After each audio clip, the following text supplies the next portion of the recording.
Hey guys, today I'm going to be doing a propagation box setup with you, and we're going to get started with that right now. I'll also bring you around this side so you can see up close as I'm actually putting the pieces in here.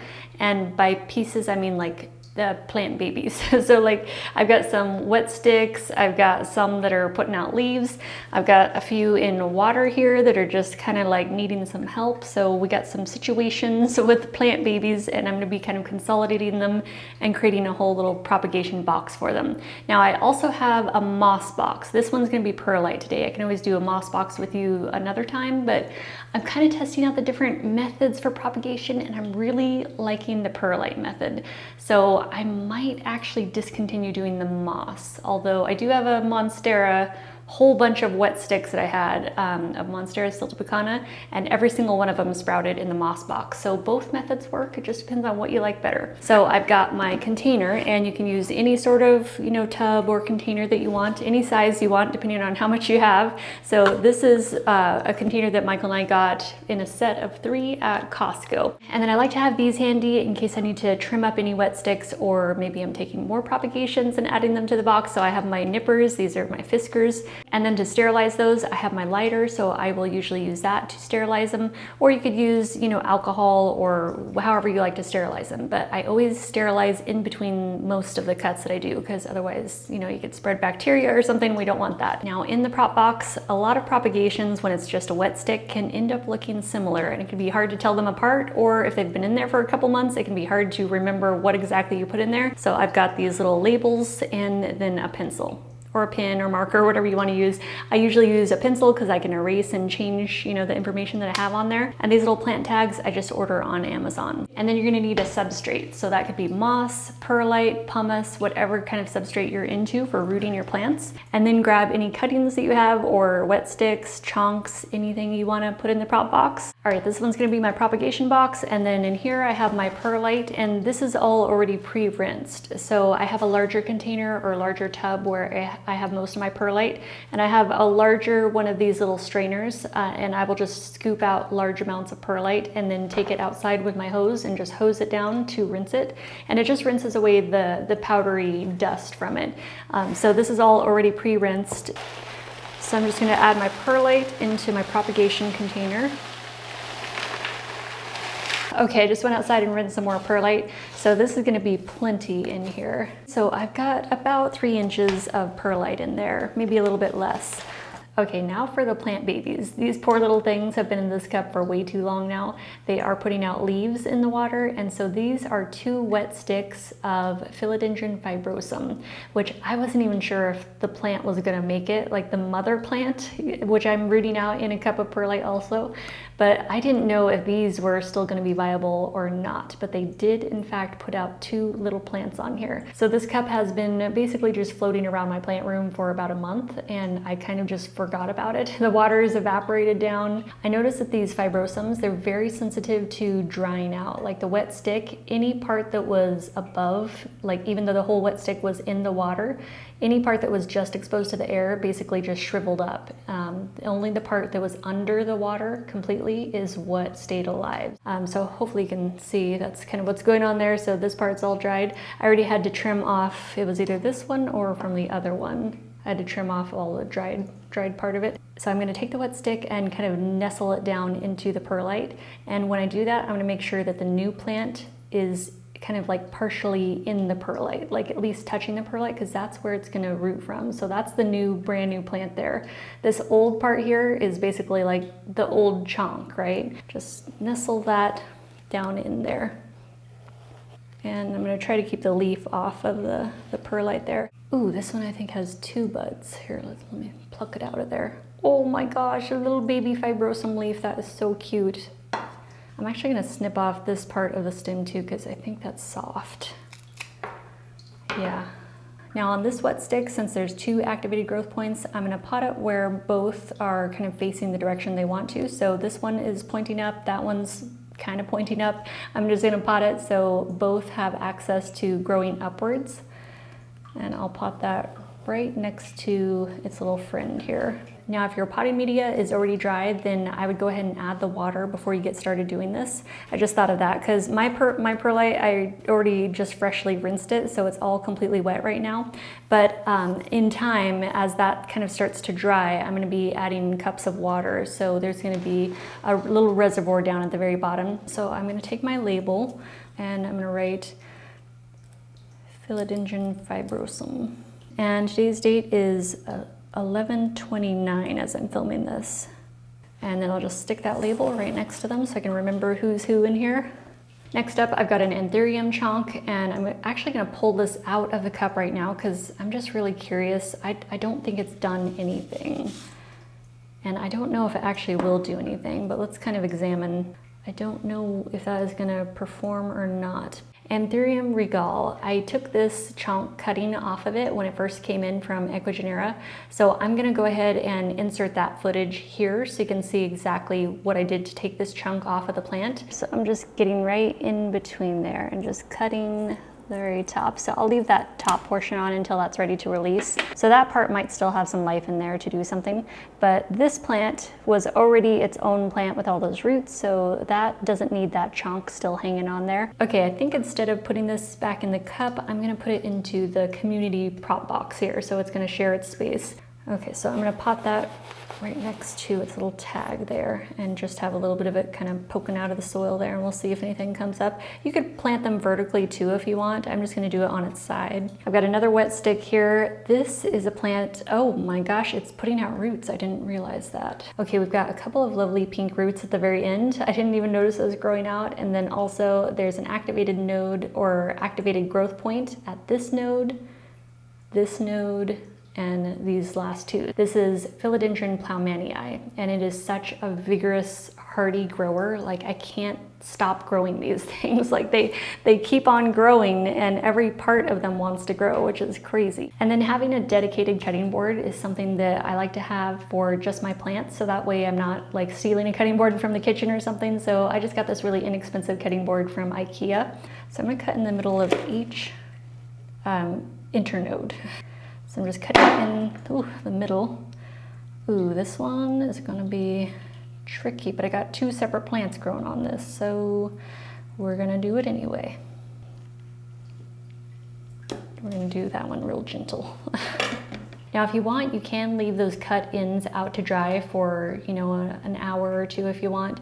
I'm actually just gonna pop mine directly in here, so I'm not gonna wait for those to dry. Now, this new plant here, that's gonna be putting out roots right around the base of it. So I'm gonna make sure that when I put it in the perlite, that part there at the base is going to be slightly under the perlite. So that way the new roots that come out can have access to the moisture.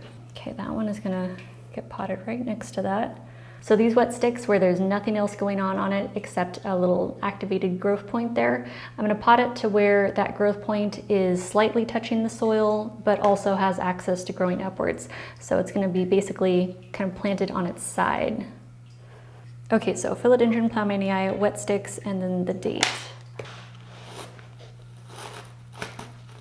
Okay, I've got a Melanochrysum wet stick here that needs some help. So it looks like I have a little growth point down here on that very last node, and then I've got the new plant coming in up here. And I'm hoping that if I cut this in half that both might grow, so that's what I'm gonna try. So I'm gonna cut it right there.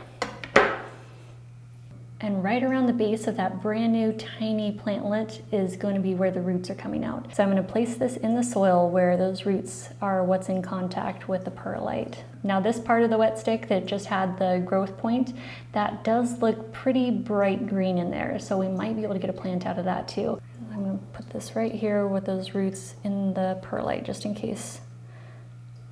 I have some more room in the prop box, so I was looking around the plant room to see if there was anything else I could chop up and add to it.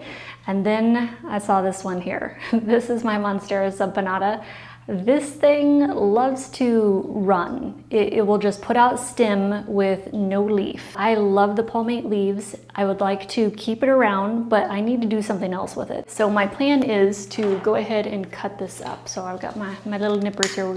We're just gonna go ahead and cut this little baby right now. I'm gonna have to cut like right there. This top cutting is gonna go into a vase of water. but I do love the leaves. They're very reminiscent of like a palm, you know? They're gorgeous little miniature fronds. But yeah, that something needed to happen there though. I'm gonna make this another cutting here. Actually, okay, I'm gonna cut this one too. Okay, that one, I'm gonna shorten up the wet stick though. And that one has a really nice aerial root on it. Hold on, can you guys see or am I in your way? Okay, hold on, let me show you what's going on. Here we go, we're gonna free this thing. So this is what it does. It puts out some leaves, and then it runs, and then it puts out another group of leaves, and then it runs. And then I'm like, this thing, we gotta change some situations here. We're cutting, each of these leaves is gonna be rooted out in water. And then the wet sticks are going in prop boxes. So I'm just gonna make wet sticks all the way down this.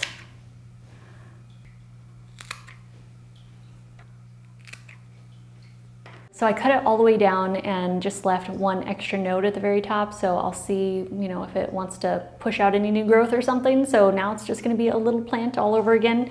And I'm gonna get these other cuttings into water and then some of the wet sticks into the prop box we're working on right now. And I've got a lot, so I don't know how many I can fit in here, but we'll see. So I'm just gonna put a bunch of them like right along here. I'm gonna put their rooted sides down.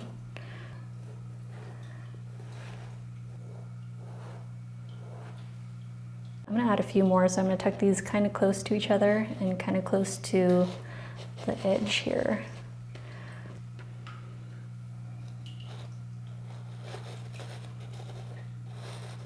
Okay, I think we're pretty full here. I'll go ahead and pop a label in here for Monstera Subpinnata. Okay, I'm just gonna stick that right there. So my perlite is already wet, so I could put the top on and just seal it up just like this. But I'll go ahead and add the reservoir now so you guys can see that. So I'm just adding some distilled water. You could use any kind of water you want. I normally in my prop boxes do use distilled water though. So normally for the water reservoir, I'll add about an inch of water, anywhere from a ½ inch to an inch of water. All right, so that's everybody. I'm gonna put the top on now, and that's gonna create a lovely humid environment for the new little plantlets. And then I'll show you guys where I put this in the plant room. I do put it under a grow light because the plants, like especially if you already have leaves popping out, they really want light. Okay, I've got a vase. I'm gonna add some water and all of these cuttings. And then how many cuttings do we have here? 1, 2, 3, 4, 5.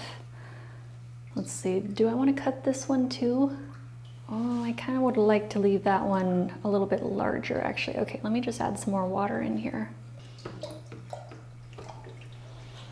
These Monstera Subpinnatas, they have really thin leaves, so that's why they really respond well to humidity, and they really don't respond well to dry air because they will start drying out really fast. This Syngonium albo, I won't do it in this video, but this is next on the chopping block. I'm gonna completely cut the whole thing up. I've been doing air layering on it, so it's gonna all get chopped. And then over on this side at my desk, I've got the propagation box and the Monstera Subpinnata cuttings in the vase of water. So the cuttings I'm probably gonna just leave on my desk, or I'll put them on a glass shelf on either side somewhere here.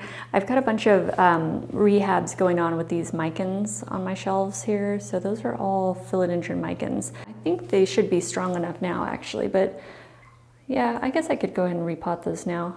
They seem to be recovering well. So yeah, once I get those micans cleared, I'll probably consolidate them into 1 or 2 larger pots, and they're just in little 4-inch pots right now. So then that'll open up all of those shelves there once I get those taken care of. But yeah, for now, I'll just have the Subpinnata cuttings on my desk under the Spider Farmer Grow Light. And let me turn this off for a second, but this is the Spider Farmer 2000. I love these lights. I could not have this plant room set up the way I do without these lights. There's no way. They have such a large footprint. Like when it comes down, like it's a very powerful light. When that thing is on, it hits all the way to the floor and lights up the floor too. So, and it's got quite a wide footprint as far as the light fall off. It really covers a large space. It's nothing like the little lights that we get on Amazon or something, you know, like those are handy, definitely handy. But if you have a lot of plants and you just need to really brighten up a room, there's nothing like these spider farmer lights. They're really amazing. So yeah, I definitely could not grow all the plants I do without them. Okay, I'm just gonna get a before shot, and that way if I have some updates in the future, then I can compare the before and after. So there's Philodendron Fibrosum, and then the Antherium Regal chunk, and then Philodendron Melanochrysum. Got just 2 little cuttings there. I hope those take off. I hope they do something. And then over here, the Philodendron Plowmanii. Got 4 cuttings of those. And then all across the front is the Monstera Subpinnata. Okay, so that's the before shot. And hopefully I'll have an after, but I will be updating you guys in a future video. So I'll be sealing this up right now, and then I'll put it under the grow light. Okay, I'm just gonna push that under the grow light.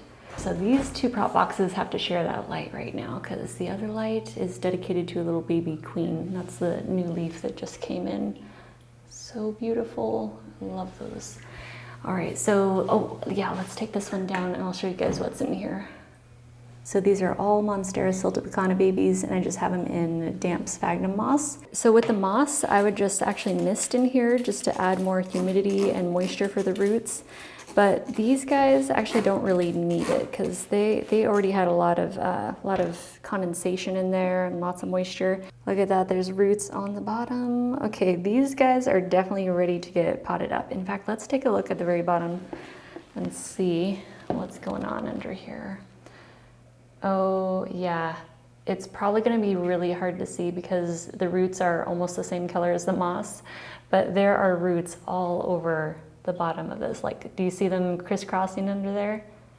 Oh my goodness. Okay, I propagated all of these just from wet sticks. So there was no leaves, no roots, just a node on each one, and I just stuck them all in here. I just laid them on top of the moss. And then see the yellow leaves? Yeah, that was not supposed to happen, but I've got like 3 yellow leaves in here because I forgot this box. I set it down, I moved it out from under the grow light, and I set it down like under my desk or something, and then I forgot to put it back. And so it didn't have light for a couple of days. And the plant babies did not approve of not having light. They got very upset about that situation. So lighting for propagations is still a really important factor in getting them to grow. It gives them energy to be able to push out new growth. Let's see, as far as like feeding, I don't fertilize the plants when they're propagating. I don't add anything. They're just in water and their substrate and good lighting. And that's pretty much it. And I just forget about them. I seal them up and I forget about them. So I'm actually gonna seal this one back up until I'm actually ready with the pots to repot those. But that's gonna be a time getting all those roots untangled from that moss. But for now, I'm just gonna set it back up on the top shelf.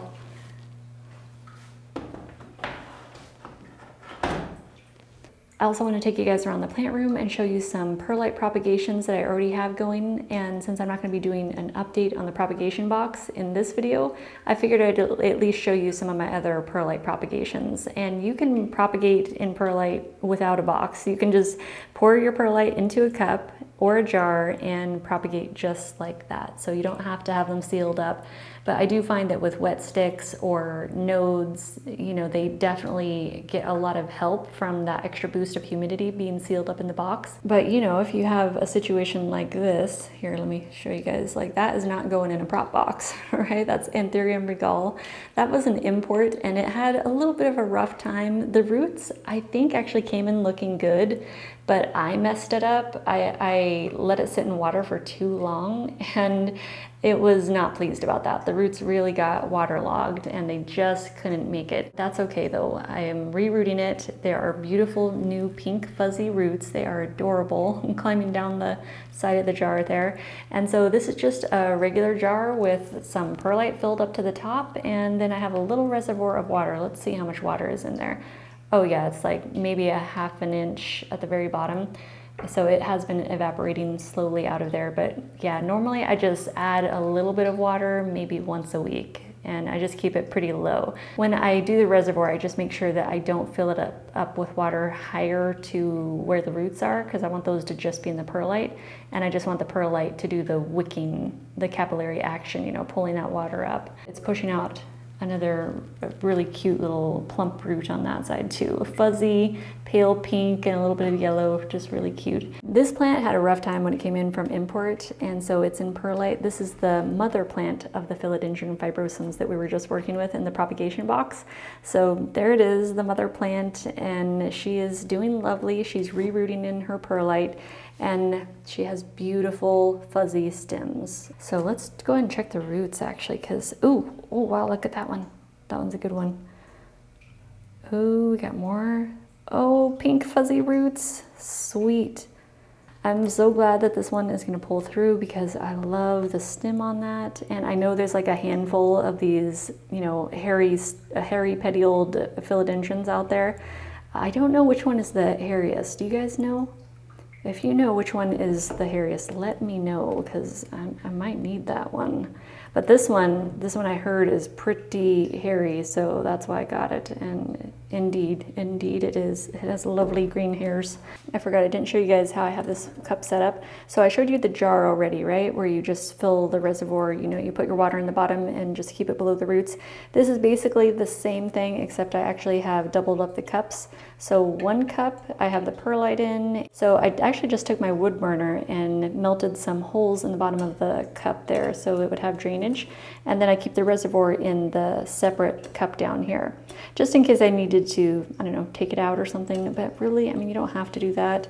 It's just another way of doing it, right? There's like no one right way to grow plants. There's all kinds of ways. This is Antherium Politiforum. It was a little baby, like a little offset, and it was pretty beat up after importing. And this is the newest leaf that it just put out in my care here in the plant room. So it looks like it's recovering well, but I did have to root it out because it really didn't have hardly any roots. I think it had a couple of little nubs, but it's completely rooting out in the pumice. And I just want to show you guys side by side the difference between pumice and the perlite. Like, this is a coarse grade pumice here, and I know they do have coarser perlite too. I couldn't find any. This was the coarsest I could find in my area. This one is actually ready to get potted up, and its reservoir is dry. So I mean, there's condensation in here, there's moisture in there, humidity at the roots at least. But yeah, I ran out of water in the bottom there. And it does get a little bit of, you know, a little bit of algae growth in there because it's exposed to pretty high light here under the grow light. So that doesn't harm the plants or anything though. And then this is a baby queen anthurium I've been rerooting in perlite also. So this actually came in as an import, and its chunk ended up rotting, and so I completely removed that, and there was just a little nub left. And so the poor plant had absolutely no roots, and it was such a young little thing, and so I just completely rerooted it in the perlite, and it is doing really well. All those green fuzzy roots are looking good.